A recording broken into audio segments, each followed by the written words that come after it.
Pernah nggak sih Anda ngerasa kayak ada pola di balik sebuah kebetulan? Seolah-olah alam semesta lagi ngasih pertanda gitu. Ya kan? Kita semua pasti pernah ngerasain itu. Soalnya otak kita itu emang mesin pencari pola yang canggih banget. Tapi gimana kalau kemampuan super ini justru malah ngejebak kita? Nah, kali ini kita bakal bongkar gimana hasrat otak kita akan keteraturan malah bikin kita salah baca realitas. Karena percaya atau enggak, kita ini hidup di dunia yang jauh lebih acak dari yang kita kira.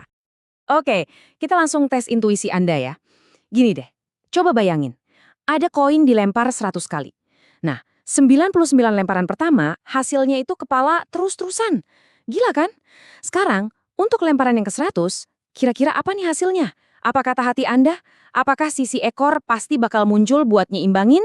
Atau jangan-jangan ini koin hoki? Coba deh dipikirin sebentar. Nah, kalau jawaban Anda itu 50-50, selamat. Secara logika, Anda bener banget. Tapi, kalau tadi Anda ngerasa sisi ekor pasti deh yang keluar, tenang aja. Intuisi Anda itu sama kok kayak kebanyakan orang. Masalahnya, koin itu kan nggak punya ingatan ya. Tiap lemparan itu ya lemparan baru. Keyakinan kalau masa lalu bisa ngaruh ke kejadian acak di masa depan, itu namanya kekeliruan penjudi. Ini contoh paling pas gimana otak kita yang canggih itu maksa bikin cerita dari sesuatu yang sebenarnya acak total. Jadi kenapa sih otak kita begitu? Kenapa kita gampang banget ketipu sama keacakan? Jawabannya ternyata ada di masa lalu kita yang jauh banget. Kemampuan buat nyari pola ini dulunya adalah skill bertahan hidup yang luar biasa penting.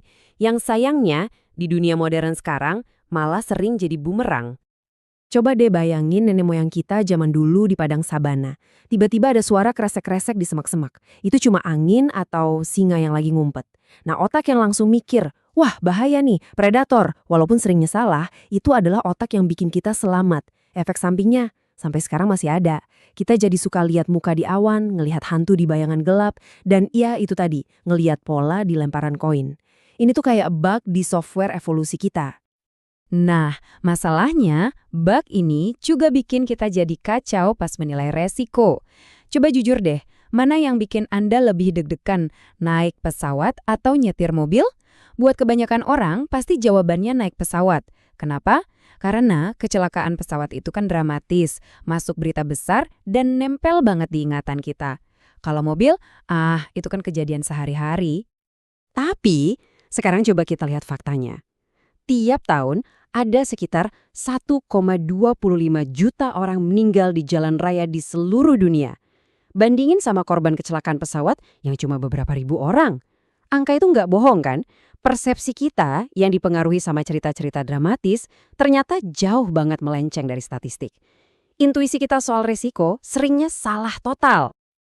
Oke, jadi kita udah setuju ya kalau dunia ini acak. Terus gimana dong cara kita memahaminya? Nah, ini nih poin kuncinya. Ternyata acak itu nggak cuma satu macam.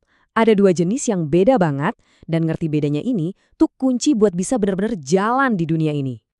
Di satu sisi, ada yang namanya keacakan klasik. Ini jenis keacakan yang jinak. Pikirin aja kasino. Anda emang nggak akan pernah tahu bola rulet bakal mendarat di angka berapa. Tapi si bandar kasino tahu banget, dalam ribuan putaran, mereka pasti untung. Satu kejadiannya acak, tapi kalau udah banyak, polanya bisa diprediksi. Nah, di sisi lain ada monster yang beda banget. Kayak acakan kacau atau chaotic. Ini kayak cuaca atau pasar saham. Secara teori sih ada aturannya. Tapi sistemnya sensitif banget. Efek kepakan sayap kupu-kupu itu beneran ada. Jadi mustahil buat diprediksi. Kalau keacakan klasik, bentuknya itu cantik banget jadi kurva lonceng kayak gini. Satu lemparan dadu emang nggak pasti. Tapi kalau Anda lempar ribuan kali, hasilnya pasti akan ngebentuk pola yang bisa ditebak ini. Kebanyakan hasilnya bakal numpuk di tengah. Dan hasil yang aneh-aneh atau ekstrim itu jarang banget. Kelihatan rapi dan teratur kan? Tapi, gimana dengan si keacakan kacau yang liar tadi? Nah, disinilah semuanya jadi makin seru. Dan mungkin agak bikin gak nyaman. Soalnya, waktu kita coba terapin konsep ini ke kesuksesan dalam hidup, ini bakal benar-benar ngegoyahin pemahaman kita soal skill, kerja keras, dan keberuntungan.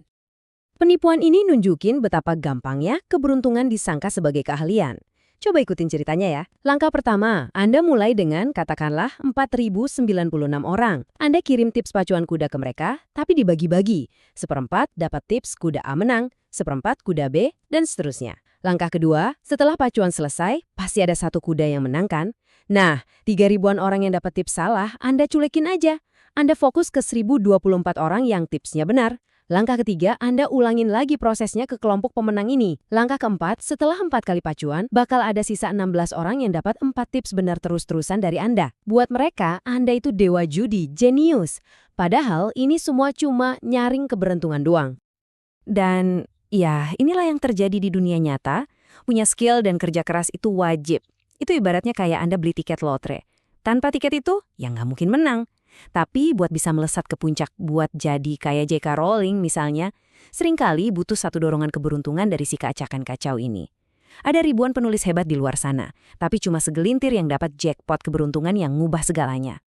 Dan meremehkan si keacakan kacau ini, akibatnya bisa fatal. Ingat Kodak? Dulu, mereka itu raja di dunia fotografi. Pas fotografi digital muncul, mereka nganggapnya cuma gangguan kecil. Bukan sebuah revolusi kacau yang bakal ngubah total industrinya. Mereka kira itu cuma anomali kecil di pola yang udah mereka kenal. Dan hasilnya, mereka bangkrut dan hilang. Kesalahan Kodak tadi, yaitu ngira masa depan bakal sama aja kayak masa lalu, sebetulnya cerminan dari sebuah mimpi besar dalam sejarah sains. Mimpi tentang alam semesta yang kayak jam raksasa. Sebuah mesin presisi yang kalau aja kita cukup pinter, bisa kita prediksi 100%. Mimpi ini puncaknya ada di seorang fisikawan, Pierre-Simon Laplace. Dia ngebayangin ada sebuah kecerdasan super, sekarang kita sebut iblisnya Laplace, yang tahu posisi dan kecepatan setiap partikel di alam semesta. Buat iblis ini, masa depan dan masa lalu itu kayak buku yang terbuka lebar. Semuanya bisa diprediksi, nggak ada kejutan, nggak ada yang namanya ketidakpastian. Dan untuk sesaat, mimpi ini kayaknya bakal jadi nyata. Pakai fisika Newton, kita bisa kok memprediksi dengan sempurna orbit dari sistem dua benda, contohnya bumi sama matahari. Kelihatannya gampang kan? Tinggal tambahin aja benda lain, terus hitung lagi yang lebih rumit. Tapi pas para ilmuwan coba nambahin satu benda lagi aja, jadi yang namanya masalah 3 benda, seluruh sistem yang tadinya rapih itu langsung berantakan jadi kekacauan. Interaksinya jadi super sensitif dan rumit sampai mustahil dipecahkan. Dan saat itu juga mimpi tentang alam semesta yang kayak jam hancur lebur. Oke, jadi keacakan yang kita bahas jauh ini kan muncul dari sistem yang rumit ya. Tapi gimana kalau ternyata ada jenis keacakan yang jauh lebih fundamental, lebih aneh dan emang udah jadi bagian dari cetak biru realitas itu sendiri? Nah, buat nemuin jawabannya, kita harus nyelam ke level yang paling kecil, dunia kuantum. Ucapan terkenal dari Albert Einstein ini pas banget buat ngegambarin gimana gelisahnya dia sama dunia fisika kuantum yang baru dan aneh ini. Dia nggak bisa terima ide kalau di level paling dasar, alam semesta itu diatur sama probabilitas, sama kemungkinan, bukan sama kepastian.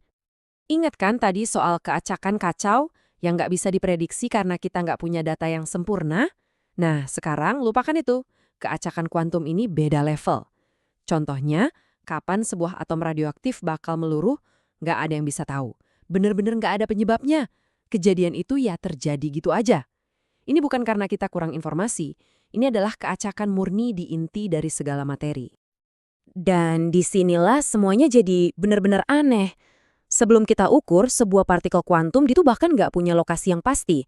Dia ada di banyak tempat sekaligus, kayak jaring-jaring kemungkinan yang kabur. Baru pas kita lihat atau kita ukur, dia seolah-olah memilih satu lokasi buat ditunjukin ke kita. Terus, apa artinya semua ini buat kita? Kalau alam semesta ini pada dasarnya acak, apa kita masih punya kehendak bebas? Jawabannya nggak sesimpel itu. Keacakan kuantum bukan berarti kita yang ngendaliin dadu kosmik ini. Tapi, ini juga berarti tindakan kita mungkin nggak sepenuhnya udah ditakdirkan dari awal. Kutipan ini ngerangkumnya dengan pas banget. Kita mungkin boneka, tapi tidak ada yang menarik talinya. Kita ini seolah-olah menari di antara aturan yang pasti dan keacakan murni. Pertanyaannya sekarang, tarian itu apa artinya buat Anda?